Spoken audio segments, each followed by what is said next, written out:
Bem, transmídia na verdade está atrelada a uma questão de qualidade, uma qualidade de um projeto de mídia em que ele é pensado, em que o conteúdo ele vai transitar, né, por diversas mídias, e hoje em dia a gente fala também na questão de plataformas, né, porque também existe um pouco dessa coisa da tecnologia, ela está entranhando, né, no que seria as mídias tradicionais, e elas estão se transformando em plataformas digitais de acesso.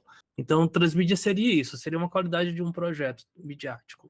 E aí essa qualidade ela pode ter características próprias, vamos dizer assim. Ah, posso fazer um telejornal, não um telejornal, um jornalismo transmídia, por exemplo. Está associado tradicionalmente ao jornalismo, que pode ser a questão da televisão, hoje em dia do podcast em si, né?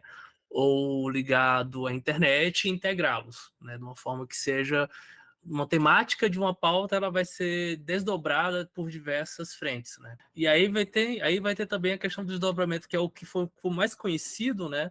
Que é o do Jenks, que é a questão da narrativa transmídia. Então ele vai se focar como é que eu vou contar uma história através de vários suportes midiáticos. E ele vai dizer que cada história vai acrescentar algo novo ao universo ficcional, né? E esse algo novo vai trazer um significado que não existe, por exemplo, no que seria na nave mãe, né? Então, o Jenks ele vai ajudar a popularizar isso a partir do final da década de 2000 para década de 2010, vai ficar muito forte isso. A gente pode encarar, inclusive, como uma forma estratégica. É uma estratégia de como é que a gente pode pensar em um projeto que ele vá se desdobrar para outras plataformas, né? E aí ele tem esse tom, né, que eu até coloco dentro do que eu escrevo, né? Ele é uma estratégia de pensamento projetual.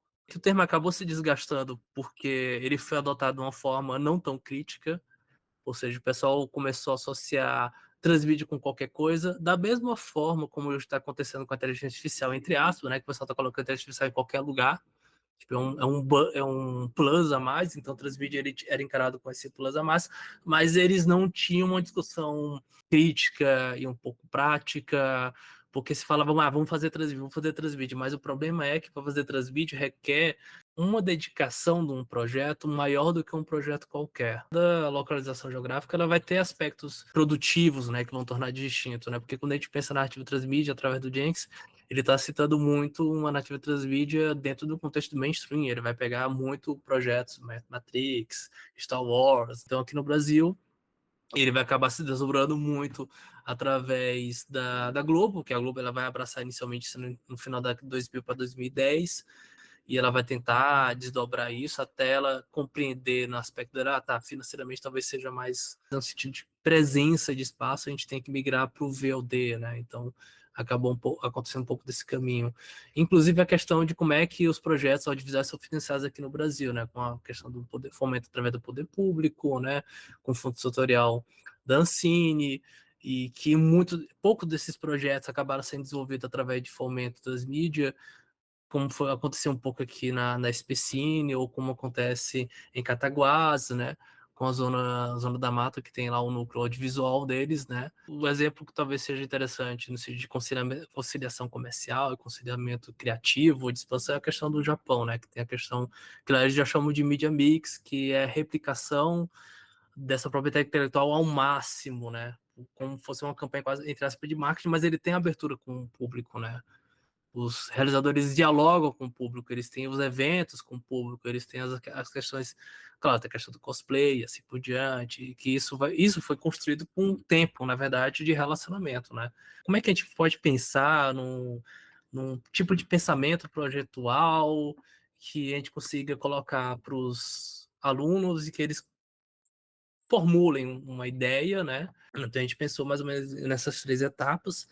Uma primeira etapa, né, de todo projeto Transmídia vamos dizer assim, é pensar o contexto. O contexto em que você quer criar para esse projeto Transmídia. Esse contexto é o conjunto de coisas e como é que você vai formular pontos de entrada para a participação do público nesse projeto. Na etapa seguinte, né, é a questão da descoberta, que é a segunda etapa. Tipo, como é que o público vai interagir com o que você projetou na primeira etapa. Aí já a terceira etapa é quando você já tem tudo alinhado, o público já sabe como participar, o público já tem um público ativo, participativo, já tem gente que assiste o conteúdo, ou gente que contribui com o envio de imagens ou envio de vídeos, se tiver esse tipo de entrada, né?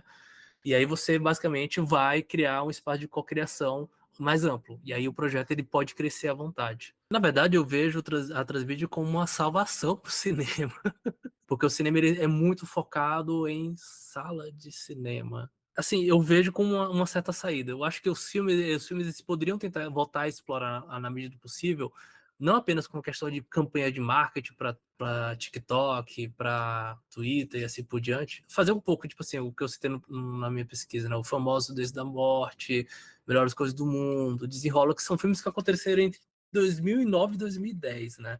E que eles tinham um mínimo de desdobramento de blog, o cinema independente ele poder se aproveitar mais dessas extensões.